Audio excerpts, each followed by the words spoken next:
जो राज्य की भाषा है, मातृभाषा है, वो पढ़ाई जाएगी।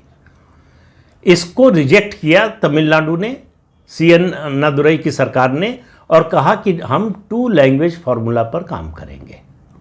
तो अंग्रेजी और तमिल, यही 2 भाषाएं पढ़ाई जाएंगी।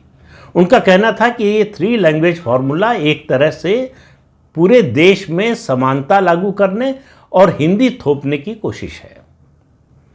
तब से ये युद्ध चल रहा है। चूंकि सरकार, उस समय की केंद्र सरकार ने चुप्पी साध ली, इस पर कुछ नहीं किया, तो ये विवाद आगे बढ़ा नहीं।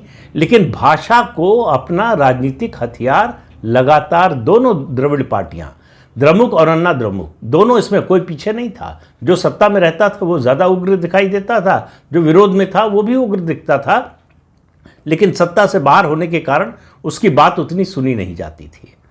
अब जो नया विवाद पैदा हुआ है वो है न्यू एजुकेशन पॉलिसी को लेकर। न्यू एजुकेशन पॉलिसी में केंद्र सरकार ने फिर से ये व्यवस्था की है कि 3 लैंग्वेज फार्मूला लागू होगा, लेकिन एक बड़े अंतर के साथ।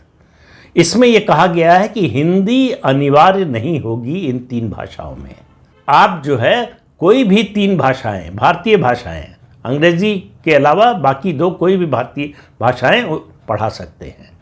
तो हिंदी थोपने का जो आरोप था वो तो बनता नहीं था, लेकिन मुद्दा तो वही बनाना था MK स्टालिन को, वोट तो उसी पर बटोरना था, तमिल आइडेंटिटी को। और द्रमुक हमेशा से जो है तमिल भाषा के संरक्षण, उसके प्रसार, इसको हथियार बनाकर चलती रही, अपनी राजनीति करती रही है। तो MK स्टालिन जो मुख्यमंत्री हैं तमिलनाडु के, वो, उनका कहना है कि ये तो केवल बहाना है। दरअसल सरकार जो है बहाने से, दूसरे तरीके से हिंदी को थोपना चाहती है। तो उनसे कहा गया कि भाई हिंदी कंपलसरी तो है नहीं, सरकार ने तो कंपलसरी नहीं किया कि आप हिंदी पढ़ाइए। तो उन्होंने कहा अभी भी ये स्थिति है कि तमिलनाडु में जो राज्य सरकार के स्कूल हैं, उसके अलावा चाहे CBSE के स्कूल हो या दूसरे बोर्ड हो जो निजी बोर्ड हैं, उन सब के स्कूलों में हिंदी एक भाषा के रूप में पढ़ाई जाती है, दूसरी या तीसरी भाषा। उन्होंने कहा कई स्कूलों में तो दूसरी भाषा के रूप में तमिल के बाद पढ़ाई जाती है।